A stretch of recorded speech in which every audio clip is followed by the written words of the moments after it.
This is the Q&A. Thank you so much for coming. Like, you filled the room, you waited, you've been patient, and I'm not going to take you wait any longer. So, ladies and gentlemen, please welcome the guy you came to see, one of the sweetest, most talented guys in the world, Mr. Wil Wheaton!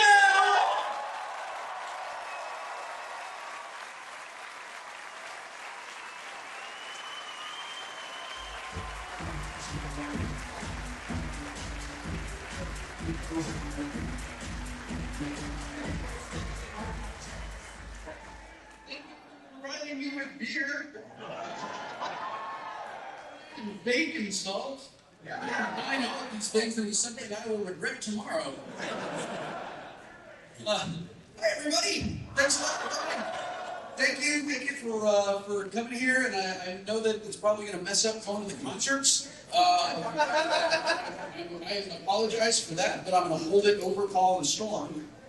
Which will be exciting as I lord it over them when we have all of our Woodstock planning meetings. I'm just going to say in advance that if anybody needs to leave to get to the concerts, I'm not that interesting, and it's really okay. My feelings won't be hurt. Awesome! I'll see you later. I've been working on a TV show called Eureka for the last 3 months. And I haven't seen my family or my dogs in a really long time, and it's, you know how you think that's how I feel? It's 1,000 times worse than that. I miss them so much. And there was a moment last week where I thought, I just can't let go home. I miss my dog. I also have a wife there. And I was talking to my wife Ann about it. She was like, "Are you insane? You're thinking about not going to PAX?" And I was like, "Yeah, that's really insane." She was like, "PAX is summer camp for you. You have to go." And I said, "You know, you're right. The minute I get there, I'm going to be glad that I went." And I've really scaled back my work schedule for this particular PAX so that I can really enjoy PAX. And though I've been to PAX 5 times, it's the first time I've really been to PAX. And PAX is awesome.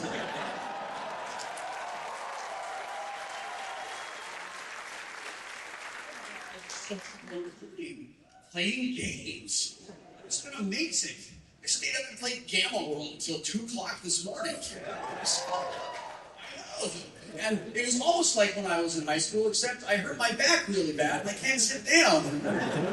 Because I'm old now, and apparently that's what happens when you stay up till 2 a.m. playing Gamma World. Now, as a consequence of being up on Eureka for as long as I was, I didn't have time to put together the usual awesome hour presentation storytelling extravaganza that I usually do. But I read the story at Gen Con, which, by the way, if you like role-playing games, you should really go to. It's sort of like, it's like PAX put in the Midwest, and there's more dice. So I read the story when I was there, and I had a really fun time telling this story. And the people who were assembled in the audience had a great time hearing it. So I wanted to read it. And what's really funny is that this book is the story's a little chapbook that I made to take to Gen Con. And I thought that I had one. I knew it was right. So I thought that I had one in my backpack, and I didn't. But then I remembered, oh, it's on my laptop, and I can put it on my iPad. So I got just some fucking douchebag with an iPad. I'm actually using it for something.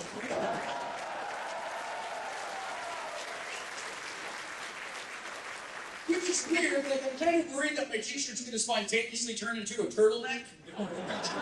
Anything I hold in my left hand will stop working.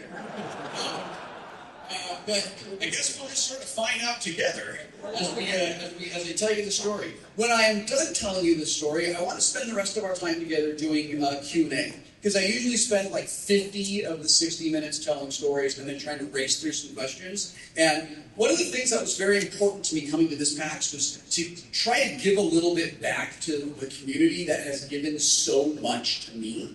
And that's why I'm like setting aside time to sign autographs every day, and it's why I thought that it would be cool to do this thing. So like, I know what I want to talk about, but I never know what other people want me to talk about. That sounded like look how great I am. What we need for the summer. And I wanted to do that. I wanted you to decide what we're talking about. So after I tell you the story, the enforcers will run out like ninjas. They will have microphones, and I would like you to line up no more than 5 at a time. Predict. And it will take them until our time is done. And the last announcement I should make before this is over is that my time here today is released under Creative Commons Attribution Non-Commercial Share Alike license. So please use the material and apply that license to it, please. So when I go to take that cool picture off of Flickr, it doesn't say "Oh, rights reserved." Guy who came to Woodstock in Portland. I was like, well, I actually look cool in that picture, and I can't show it to anyone. Awesome. Guess what I can do? Control F4, switch.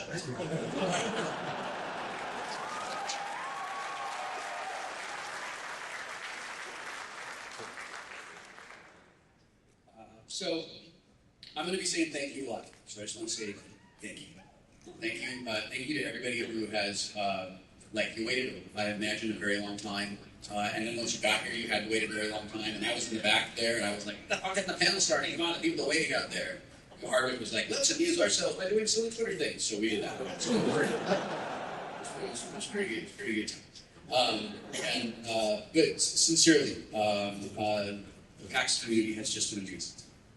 People have been so kind, and when I'm walking around the convention and I hand someone a game, and someone's like, hey, stop to take a picture with me, and I say, hey, if I stop to take a picture with you, all I'm going to do is take pictures while I'm here to play games, and every single person is just lost. Oh, I totally get that. Go be a person.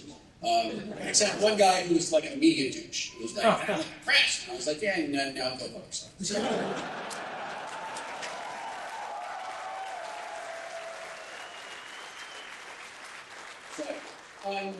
This is a story about being a gamer. And, there's lots of different kinds of games that we play. We play video games, we play classic video games, we play console games, we play multiplayer games, we play games with our friends, we play games with racist 15-year-olds who tell us different ways they fuck our mom. We play board games, we play games that exist in a temporarily shared imagination that we hope to return to all the time. We play games on this stage with Chris Perkins and Bernita. It's awesome. But my wife doesn't play any of these games. It's just not her thing. It's not what she's interested in. My wife is, she's not a nerd, she's nerd adjacent. But we have found a few games that we can play together. One of those games is Sorry. Because I make a choice, I figured out I could count cards in Sorry, and then I would probably have a better idea of how to win the game. But I can't help it. I start playing a game, and my gamer brain is like, here's how to maximally efficiently destroy this game. I can't help it, It's like, yeah, well, obviously I'm going to stay there and take it. I want to wait there and try to move this guy instead, backwards score here. It makes a lot more sense to Sorry you there than it does over here, because that's how I play, right? And my wife is just like, I just like that we're doing something together. So Sorry is a game that we can play together, where I can wreck it, by being a gamer when we play it. But one of the games that my wife absolutely loves, that I'm terrible at, is Scrabble. I am awful at Scrabble. Anne's really good. She's one of those people that routinely gets 300 points in a 2-player game. She's insanely good. And she has this weird Scrabble food where she just makes magic happen on the board. And I'm usually sort of she's Jim Dark Magic and I'm Midwin set on fire. That's how it happens. She's the acid pit and I'm AFL. That's how it happens. So this is a story about playing Scrabble with my wife. Well, that's sort of what it's about on one level. But if you're married or in a long-term relationship somewhat, you know that it's about something else entirely. It's called Triple Word Score. It was originally published on December 30th, 2008. And I think this was originally published in a column that I wrote for Evil. My wife Anne is one of the Scrabble players who regularly scores between 350 and 400 points in a player game. I am one of those Scrabble players who is lucky to break 150 without opening a dictionary to find out if the collection of mysterious glyphs laid out before him can somehow be assembled into a legal word that is more complicated than what you would find in a Dick and Jane book. I do not provide even a nominal challenge, and where the average player would experience something akin to fun while playing the game, I experience only frustration. My wife insists that we play together. Making words is fun, she says, oblivious to my failure to use all my letters even once in the decade we've been playing. That's right, no big news for her. But since she puts up with me describing everything in the world in RPG terms, for example, some idiot cast freezing cloud out there. Like, I thought I would have picked up some resist cold with all my trips to Seattle, but I just took 1d8 ongoing 15 feet to the garage and back, and I keep failing my saves even though I'm back in the house. This is bullshit.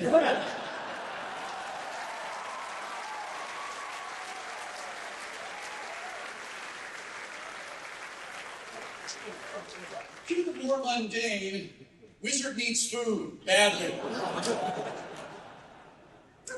So the very least I can do is provide some companionship, while my wife makes the Scrabble board and me her bitch. For several months, I've been able to avoid the humiliation of putting my scrapular impotence on full display. When she asked me to play last night after dinner, her breathtaking beauty, illuminated only by the twinkle lights on our Christmas tree and the flickering glow of our fireplace.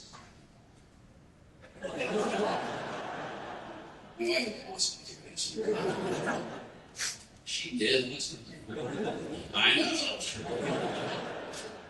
Somehow she stays married to me.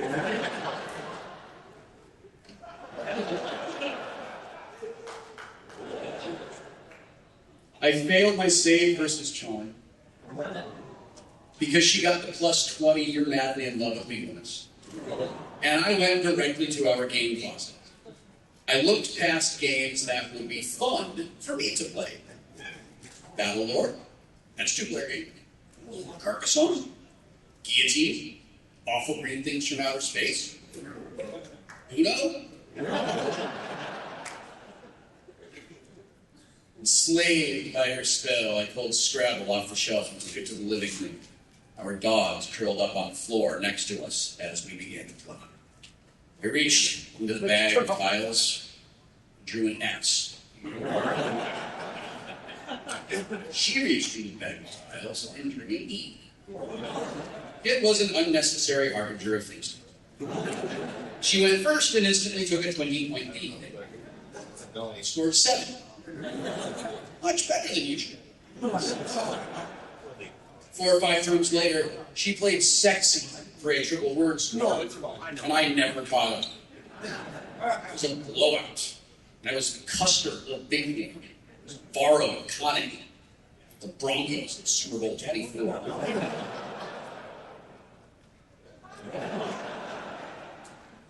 The very slim piece of the Venn diagram that's like also football fans. It was just like, oh, dude.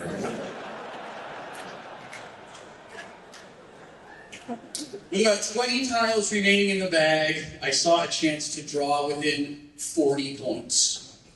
I had QIEEB after I had played an ineffectual 2 letters for a humiliating 3 points. If I drew a T, N, or an R, I can place the Q on a triple word score, build off the U in fugue, and make quiet, queer, or queen. Reached into the bag, drew the T, and held my breath. For Murphy's Law of Scrabble is this. With 85 potential places to play, your opponent will always play in the one place that leaves you thoroughly fucked.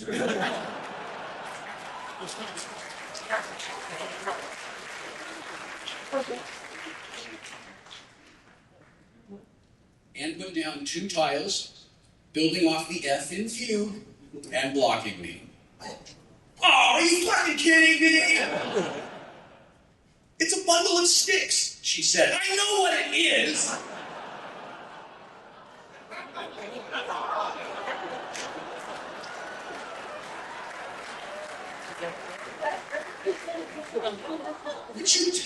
You couldn't have made him wag, or tag, or nag, or hag. I pointed to 4 of the 85 potential places she could have played on the board. Oh, I'm sorry, she said. You want me to play at a different place? I will, it'll be the same score. This is how it always is when we play games together. My wife is not competitive. She is blissfully unaware of my anguish as I attempt to match her score. She does not know that I consider it a moral victory if she does not double my score. No, I said. I would find another place to play. 5 minutes later, I found it. Put my tiles down. I get 2 points. Go me. She recorded my score. I noted that she was not doubling my score by 10 points. And I resolved to close the game. And failed.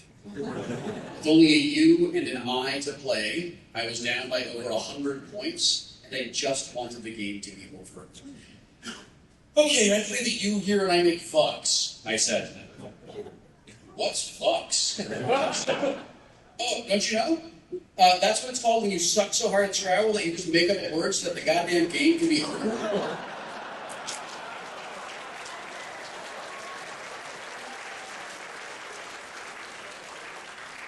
It's like, dude, my wife kicked my ass so hard at Scrabble, I totally just went for the fucks. She looked at me and she slowly shook her head. I took the tile off the board and replaced it with an I. Vix, she said. Yeah. Vix is what it's called when you try to fucks and your wife cockblocks it.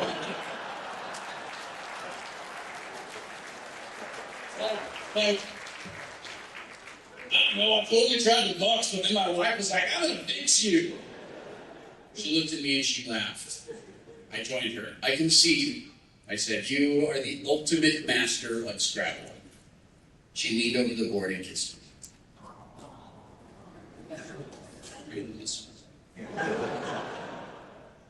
I miss little things like holding her hand when we take her walk.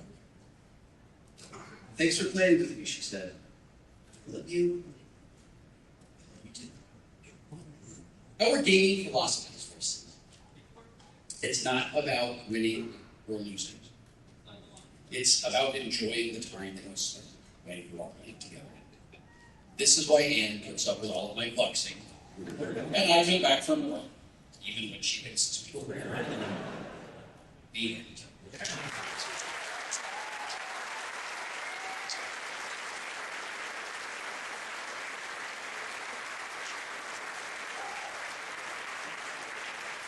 I was trying to do something about pirates. No, I'm sorry. I'm sorry.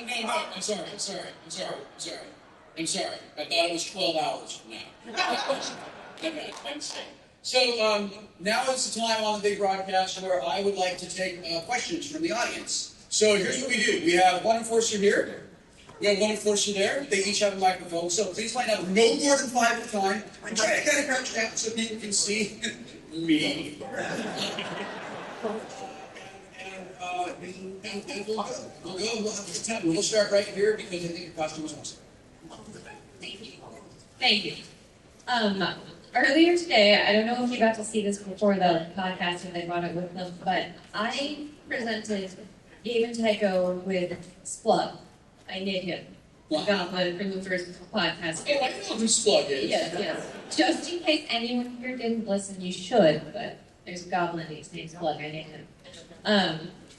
It was as a thank you for the work that they put into the podcast series, because it was thanks to that I was finally able to convince my boyfriend that the Dungeons and Dragons is totally awesome and he should play it with me.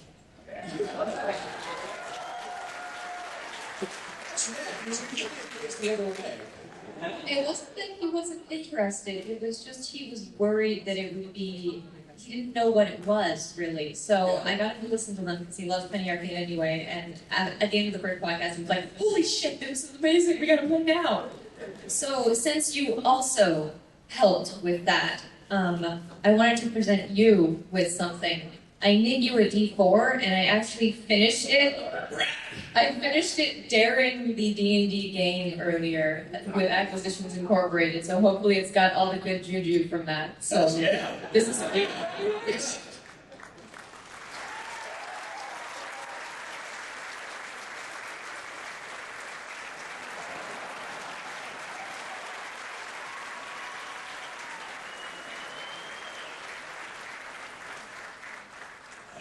gorgeous. I rolled a 4. yeah. But last night when I was playing Gamble World and kept rolling 4s on D20, it was less awesome. Hey, well, I have a question. Although you're wearing this weather, could you give us some, for those who missed the panel, do you know if there's going to be more fun or... My understanding is that the game we played today will be released as a podcast. I know that the guys from KTV are here filming it, so I'm not... I think, I'm not entirely sure.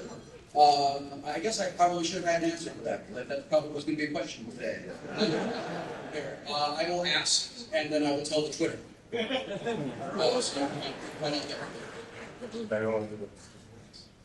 both.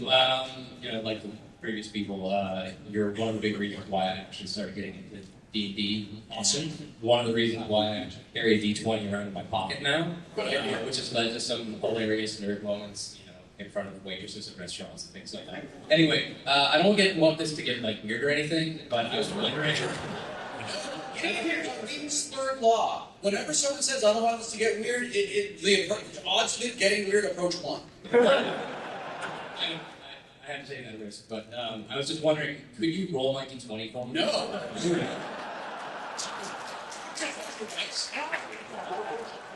cool. That's cool. I wouldn't expect that. I did have a question as well. Oh, okay. Just that. I was wondering, you've done some great work on the Big Bang Theory. Thank you. Thoroughly enjoyed it.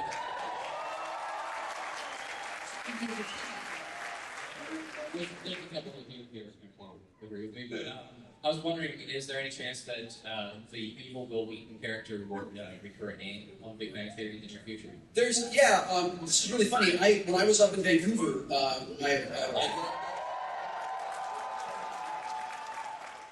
seriously, Vancouver, you're chicken, yeah, we're happy we left. Why do you all try to kill me when I cross the street? What is that about? And everyone is like, oh, there's the pedestrian. I'm going to try to kill him. Is it balanced to that whole Canadians are nice thing? Is that weird? That's what we call a rhetorical question. We're worth 50 points. I'm only worth 50 points? Fuck you, man.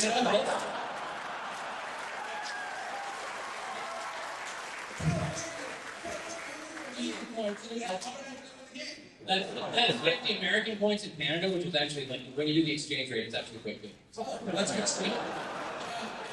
So when I was up in Vancouver, I got up in the morning, working on your weekend. I have this morning ritual. I get up, I make my coffee, I make my oatmeal, I make steel cut oatmeal, so I get up, I do that. It's amazing local blueberries that I bought at the Public Market on Granville Island for $1.50. Yeah, so that was rad. So I'm doing that, and I open up the computer, and I'm really what are my friends are saying on Twitter? And I see via Twitter that I'm going back to the Big Bang Theory. And I was like, wait, what? And so Brady told Entertainment Weekly, we're bringing, trying to bring Evil Wil Wheaton back for, and I believe the important words were at least one more for the end of the season. And I guess the story is they're all the guys waiting in line for a special screening of Raiders of the Lost Ark or something like that. And Evil Wil Wheaton comes up and just cuts them off and takes their seats. And I guess specifically takes Sheldon's seat. And just takes that one. And we've actually been talking about it. It's just a matter of scheduling and a few other things like that. I have said since the first episode, all they have to do is ask. And I would run back there as fast as I can.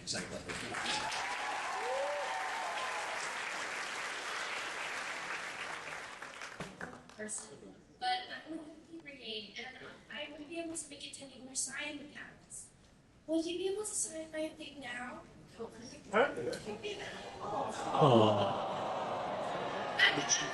Hang on. Okay, I know what the cookie is. Does anybody want to tell me about this great comic strip called Penny Arcade that I might want to read? I know what the cookie brigade is. Jesus Christ. What is this thing you want me to sign? Is that blue? I took an hour to bleach, don't worry. I have a Cookie Brigade poster and Yes. Let's not talk about it. That's fine. But only for you because you're in the Cookie Brigade.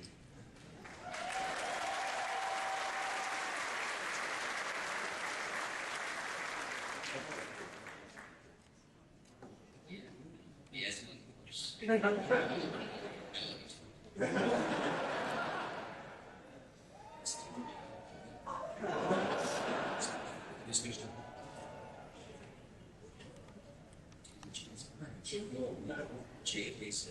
Isn't this your telling now? There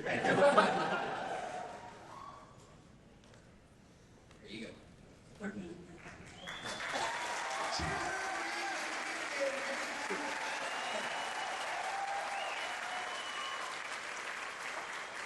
Yeah, exactly. When I talk to, I don't do a ton of interviews, but when I talk to the media and gaming media PAX comes up, one of the things that I think is amazing is the community that has grown out of the PAX. And I'm sure you've all felt it. I go to a lot of cons, and I have never felt the same level of love and of camaraderie and that esprit de corps that exists at PAX. And when we went out to Boston, we were worried, I don't know, is this going to go to East? And it did. And we figured out that it's probably because people who want to attend PAX, we all have that one sort of thing in common. We all kind of love stuff, And I said in my keynote at East that we all do all this creation, we create things with our imagination. We play games, and I think I said, all destruction is inherently the same. All creation is unique, special, and different. So I think that we get a lot of gamers together and getting together creative people, inherently creative people. And I was joking with my friend Andrew, who works at Jackson Games, that I bet my experience with gamers and Andrew's experience with Trekkies are inverse. Because I will go to cons. I won't really go to them anymore, but I used to go to the creation cons. And I think that because those cons are sort of set up to take people's money from them, that people at those cons would be sort of what are you going to do for me, Wheaton?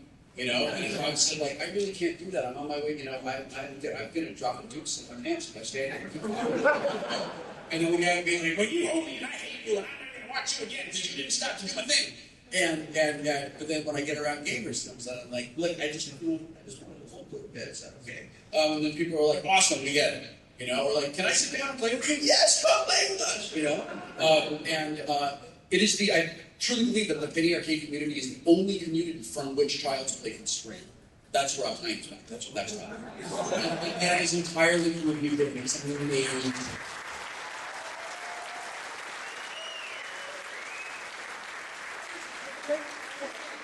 The way that Penny Stalker feels about humans is how I feel about Penny Arcade.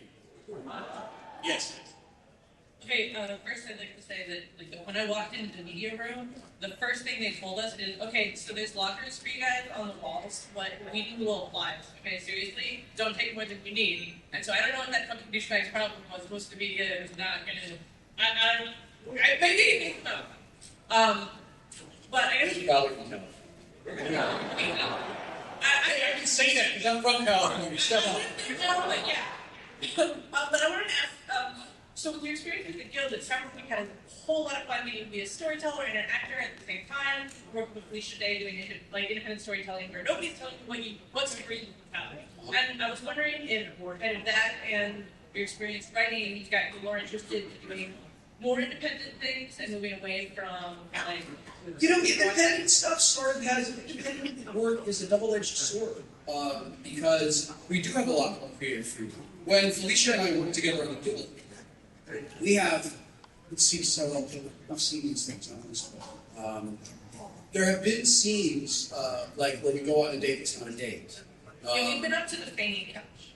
Okay, great. So in that episode, there are moments in that thing where we're sitting down and we're talking about things, and we were rehearsing, and like Felicia had it, and I had it, and then Jeff had it, and we were able to just make changes right there. It wasn't like a foreign television series where those changes have to be approved by this guy and this guy and this guy and the network and the other guy who's out of the office all day and can't do it. On the other hand, Felicia and I are working on Eureka right now, and we have dressing rooms. And that's kind of awesome. We're not changing the bathroom, you know?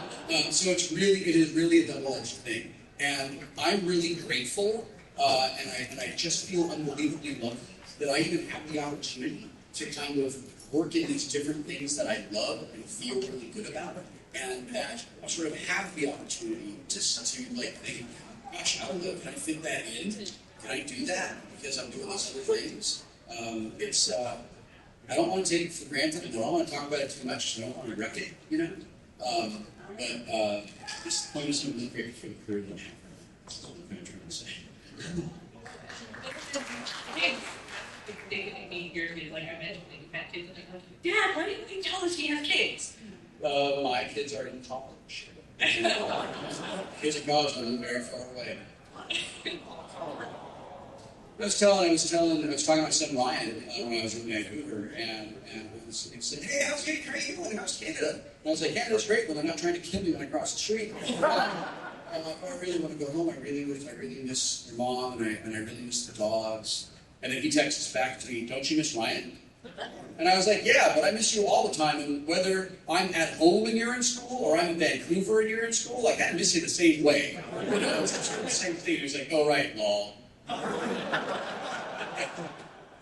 Thanks for being here. I'm sure this means a lot. This means a lot to me, and I'm sure everyone else. Thank you for that. So I have 3 questions. One, is there going to be anywhere I can buy that shirt? Because Okay, so I want to show you this. So this shirt is called Pokemon Trainer. Are you in here? No. Okay, so this was made for me by a girl. I saw her wearing a shirt that just said AOL, like this, at Woodstock in Seattle. And this is why it's like, this is awesome, but this is why it's super awesome.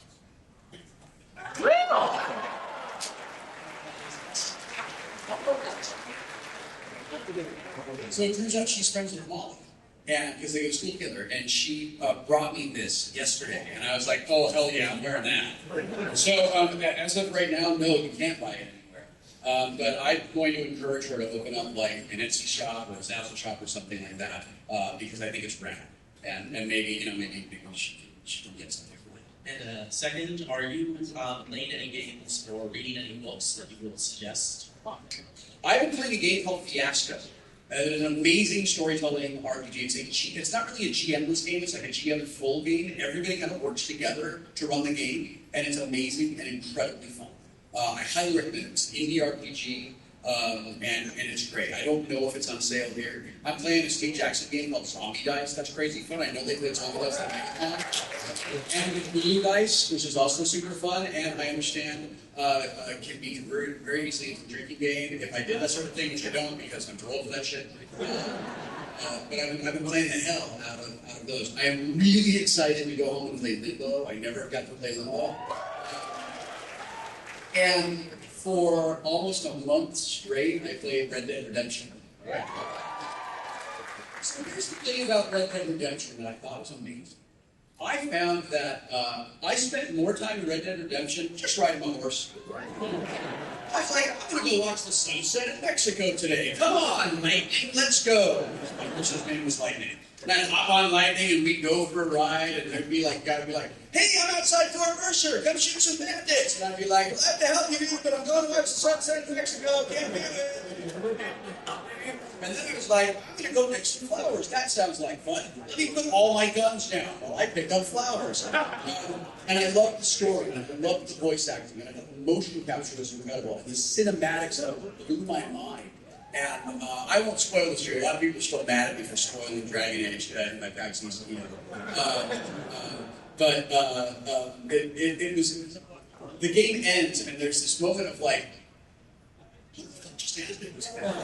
and there's like a little bit of a denouement, and I was like kind of waiting for that to happen. I was like, wait, it's over? And they leave me hanging like this? So I went and wrote fan fiction. That would be like the end of the game. The story can't be unresolved. This thing has to happen.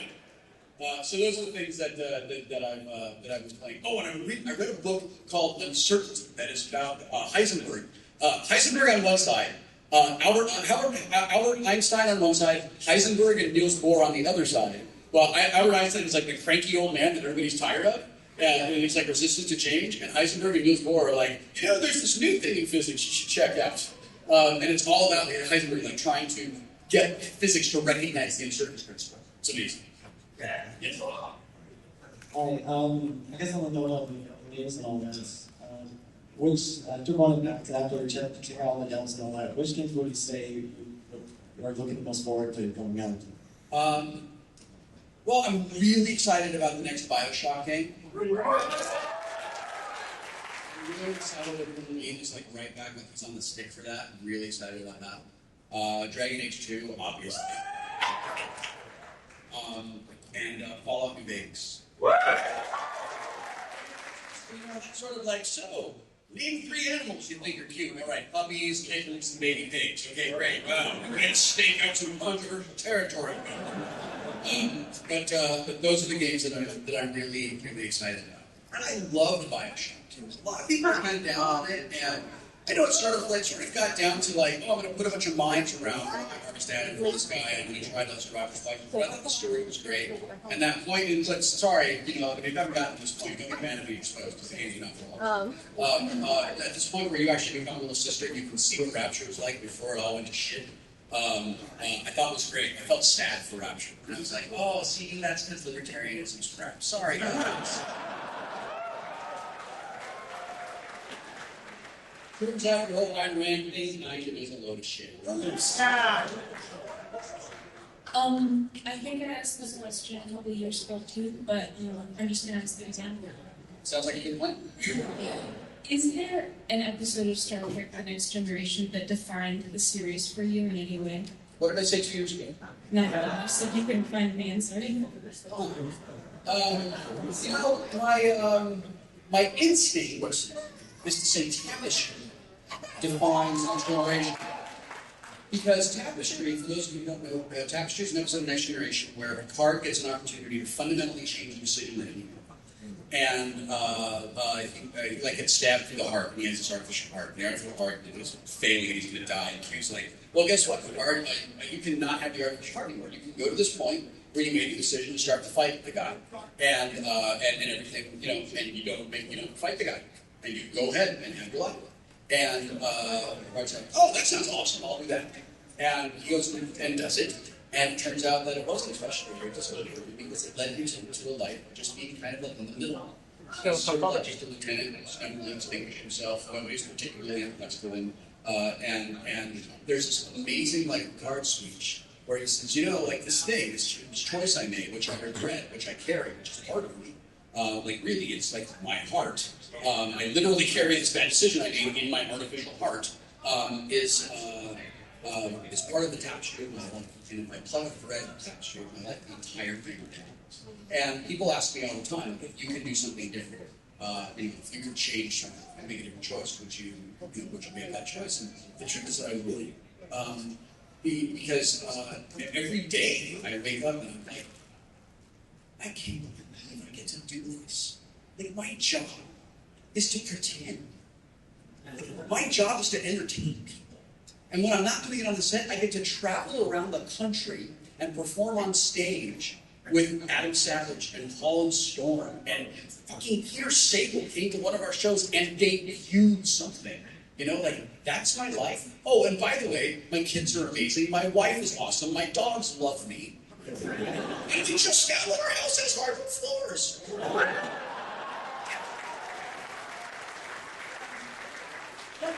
Really think about it. There are all these times in your life where you can look back and think if I had done X instead of Y, or if I had gone left instead of right, I wouldn't have been in that place for that thing.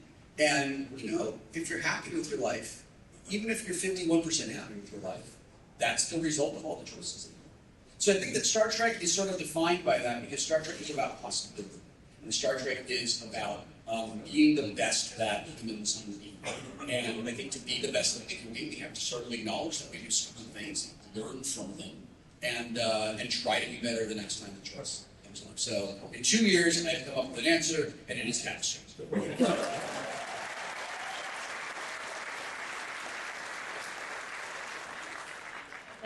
is a question. And I wanted to say that when I was a little girl, my family and I, we never really did look at the together. The only thing we ever did was watch Star Trek on Sunday night. And it's really good memories.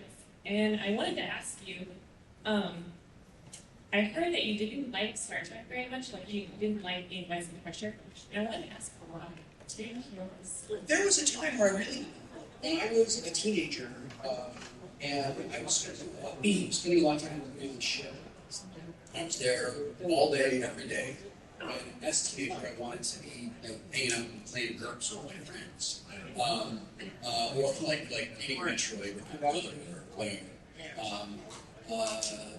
I would go places and I would just hear like, "We hate you, and you suck, and you're terrible, and you ruined everything." And I was like, "Fuck you, I gotta do this every day. Yeah, I don't want to do this so you can yell at me, you know?" Because I was a kid. And I didn't understand, like, I couldn't get separation. I was like, why are people yelling at me all the time? Why are people so mean to me? And I really didn't, you know, I was 15, I didn't realize, like, that was the area, you know, not Star Wars. Now as an adult, I'm 38, and I meet people all the time that are like my age, plus or minus 3 to 5 years, who are like, I really like Star Trek. Hey, guess what? I'm a scientist now because I wanted to be Wesley. Or I'm an astrophysicist now because Wesley was cool and I wanted to do that. Or, hey, guess what? I ran a military dude because Wesley was in Starfleet. I thought that was great. Or the only thing my dad and I ever agreed on in our lives was that we liked Star Trek together. You know, and these are all moments that I can tell these stories now. When they happen, I'm like,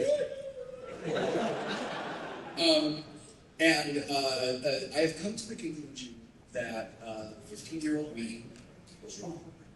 He may have not been operating from a complete data sense. That means people who are my age now, who are affected by it and have started having a positive experience in their life, just work on those things.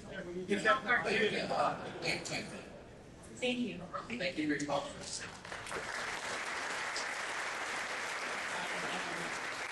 This one is kind of, I work in a place where I am the only guy with 17 other girls. Wow, I'm terrible. Not only that, and I'm just like the weird gamer guy, because none of them play. Are you DJ in a strip club? No.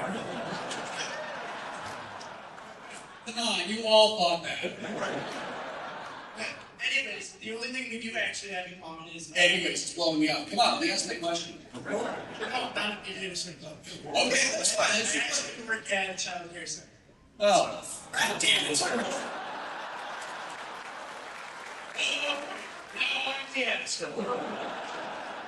I'm sorry. I'm going to respect you now. Go ahead and anyway, now, you're the only guy, you work with 17 girls, and you're working with child care. So that's awesome. Yeah. That's great. And now go. So what I did actually find I had in common is about a year ago, I got them all to start watching Big Bang Theory. And when I told the girls that I might be able to ask you a question and see you this weekend, they all kind of went apeshit. So I went and I kind of pulled and I asked them what they would want to ask you, and they all said, "Why the hell did you break up Leonard and Penny?"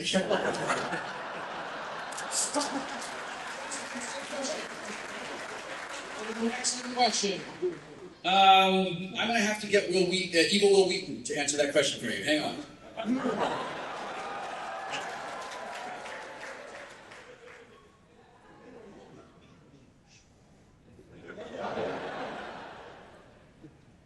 I think a lot of people are missing the real fundamental point of that entire experience. It's really kind of a bummer, I guess, that their relationship couldn't withstand little gamesmanship. I guess that's kind of a bummer. If he was that great, or she probably would have stayed with him, because she's not. But I think people are really overlooking something. I wanted bowling. It was awesome that you made the team member.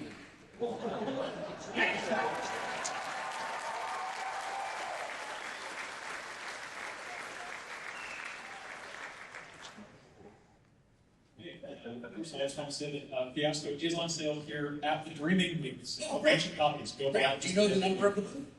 They have two booths. They have one on the hidden level, the tabletop gaming area, and the other one is on the walls where the elevator that leads to it. Okay, great. Anyway, a question here, of course. Question: did you see Dice and last night? I did not see a Dyson Den last night. I was playing in a playtest of Munchkin Zombies. Yeah, it's exactly what you think. And then we played Gamma World.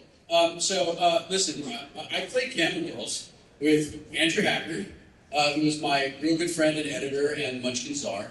Wil Wheaton, who used to design games for White Wolf and did all the interior design for Memories of the Future, my book, and like everything I've done recently. Keith Baker played in the game with us, and Logan Bonner ran. And I'm introducing them, and I'm like, you do this awesome thing, and you do this awesome thing, and you do this awesome thing, and you do this awesome thing, and apparently I'm just a guy with awesome friends. So that's why I didn't get to go. Well, it was amazing. It was personally moving for me. I've heard that. That was fantastic. When you see it again. It's a little indie theater production, and I want to know how I can help support it. I know that you have certain eyes and certain ears. That's a really good question. I'm going to give them money, but I'm looking for something else. Giving them money is a great way to support them, actually, because as independent artists, they're not only concerned with can we put a play on, they're also concerned with can we pay our bills. And that's important. And, coming to PAX is expensive. And giving the money is great. Spreading the word so that more people know about it is also wonderful. Letting people know how it kind of affected you as a gamer. Court Doctor talked about sort of handing off books. And he said, loaning books is a really important good thing because there's been implied endorsement when I loan you a book. Like, I'm not going to tell you to play Fiasco if it sucks. And hopefully I have a little bit of credibility in this room. And I'm not going to tell you, if I tell you, like, do this, man, it's going to be a good time. I tell people all the time, listen, if you know the kind of music I like, if you like the kind of music I like, you're going to love, Cameron Square. So you can let people know about it and find out where they are, like where they're located, help them get it to the theater. Volunteer. Go to the theater and just help, help crew the show if you want to, and things like that. The thing that's great about indies is that a lot of indies are sort of done on favors. And Felicia will tell you that this first season of the Guild was pulled off entirely out of favors. It blows my mind when I see what we are able to do, and because I know how much we spend on the Guild, and it's not enough. And it blows my mind when I see what we can do. That Bollywood video, it was pulled together on favors. It's offer to help. And quick question. When this is over, will you lead us to reward fans to the concert so that we can actually get inside? Yes, it's me. Hi, main theater? Yeah, it's the one. That's no friends. 1,000 close personal friends. I just wanted to bring like 1,000 people. Hello? He said, go fuck yourself. I'm sorry, I wish I could do that, but I'm actually going to have to do this. Well, I had to try. Thanks. Right on. You were actually first saying, don't be a dick. Yes. It's some t-shirts. But the two characters I'm most familiar with these days seeing are folks. They're giants. They are epic dicks. I am aware of this. Two-part question. Was that deliberate, and how much fun do you have doing it? Okay, so I have two branches. When I wrote, Robert asked me if I would do piano in '07, I was scared to death. And I said, there's no way. Absolutely. I didn't have a single relevant thing to say to this movie. Like, nobody who plays games cares about it. I'm just looking to see that. And he said, I think so. And I've read some things that you've written, and I did. and Wil Wheaton, and Robert Tarkin, and I wanted to do something meaningful with the opportunity that was coming. I didn't want to just tell funny stories. I didn't want to just be like a different person, you know? And I was really scared. I was terrified that people would leave, that people would leave me, that I was going to be irrelevant, and I was. Even when I walked out, it was a great issue. I was scared. I thought, if I'm going to do this, I'm going to do something worthwhile. Okay, what do you do? What do you do? And don't be a dick king out of measures. Because I think it's really simple. I mean, it's a very simple philosophy that we can live. Just be fair. Be kind. Say things. Help people out. Be honest. Be honorable. And if enough of us do that, we have like a cascading effect on the world, and we give it to our children, and you know, they have to spread it around. And I thought this is a huge community, it's a global community. There's an opportunity to encourage people to not be like those racist, misogynist 15-year-olds online that say horrible things, you know. And I wanted to do that, and that's why I had it. And I went backwards, and I got lucky with the rest of it. Was funny. it was a lot of fun. So I tried very hard to live that.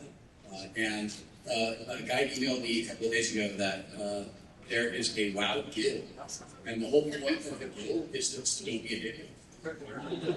And I think that's amazing. I think that's the coolest thing ever. I see it on Twitter all the time. People say, hey, blah, blah, blah, follow Wheaton's Law.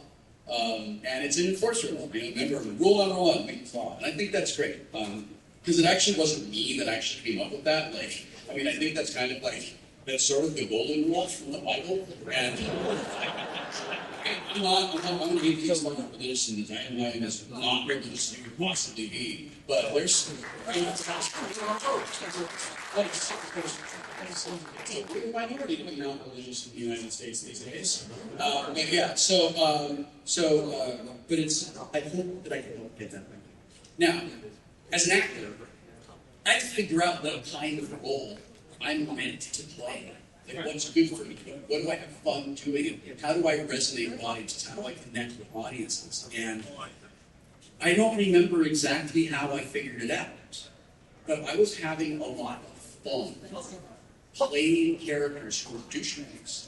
It was just fun to play guys that were dicks. It was fun to play guys who were like Evil Wil Wheaton. And I was having a lot of fun when I played those characters, so I was booking those jobs. And I remember saying to Kimmy, when she was doing Gorgeous Tiny Chicken Fishing show, she said, do you want to be on Gorgeous Tiny? I was like, I love Gorgeous Tiny. Yeah, can I play a douchebag? And Kim said, but you're such a nice person. Why would you want to play a douchebag? I said, oh, no, it just works. So I played this like agent, just a scumbag. He's like, I want to represent you, even though I've never seen the show. It's a big deal. Excuse me, I take a call on YouTube for stuff. You know? And that led to playing Fox in the Guild. She said, I'd like to be in the Guild. I was like, great, can I play a jerk? And getting comfortable getting to know those guys has been a lot of fun, because there's also like there's a humor behind it, you know. Like, it was not a lot of fun to play a serial rapist on Criminal Minds. That was a very dark, very serious, very intense, very challenging. Like, you know, I gotta let this guy go character. But these other guys, they're a lot of fun. And sometimes, you know, sometimes it can be the exception of those who like to play those guys. Like, listen, man, don't be a box. Don't be a dick. Oh, last question? All right, last question. We're getting the flashlight. So, you've called Twitter into events like yeah. Mario Bear. Yeah. And I was wondering what your thoughts were on using the powers like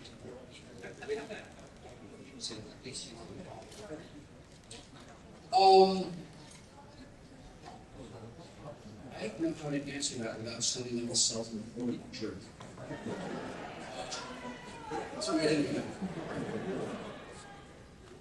I'm really lucky. I'm really lucky and I'm really grateful for what I have. I work very hard for what I have. But what I have would not be possible without the kindness of hundreds of thousands of dollars and support from facilities done to gain from just being awesome. It's really important that I want trainers that I can do by returning whether I can. There are people who become professionals. And after a while, it's just like, okay, great.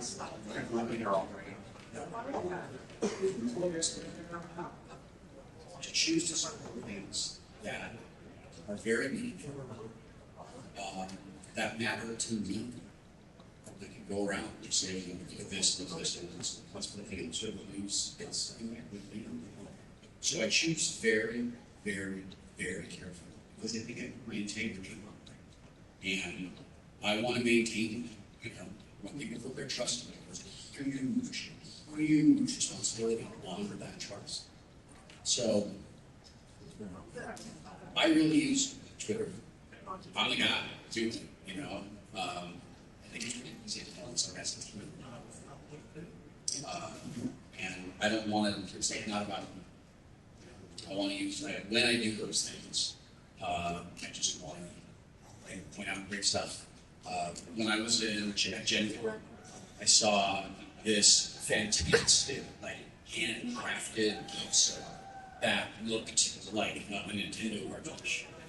And there was cartridge, and there was a little jar of brain-shaped soaps, and it says Abby no more. And there's this other, I know, right? And then there's this other girl who makes cakes, and she puts the tons into the scratch. And I know, right? And she makes different soaps. She makes like a brown Coke soap that has brown sugar in it that's exfoliating. She has a soap that's got like peppermint stuff in it that's like cure like wounds. She's got soap that looks like the TARDIS from Doctor Who. When I looked at it, she's got one that smells really good. That's like it's kind of sexy smelling, and it's like this +5 in dexterity. You know? And I saw her. And broke my no touching rule and hugged her, you know. And I said, I hope this doesn't sound weird, but I'm so proud of you. Like, you're just a person, and you got excited, and you made something, and you did this. And she said, you mentioned it on Twitter, and I have a business because of that now. Like, people know about me. It's just word of mouth. I just happen to have a very big mouth.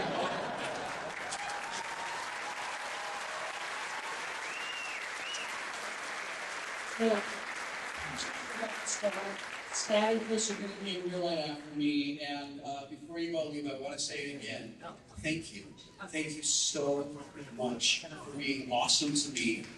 You are kinder to me than I deserve. It means the world to me that I'm part of this community. I'm so happy to be here. I'm at like max HP, and I've got mana coming out of my ass right now. It's just great. I love you, PAX. Have a wonderful PAX, everyone.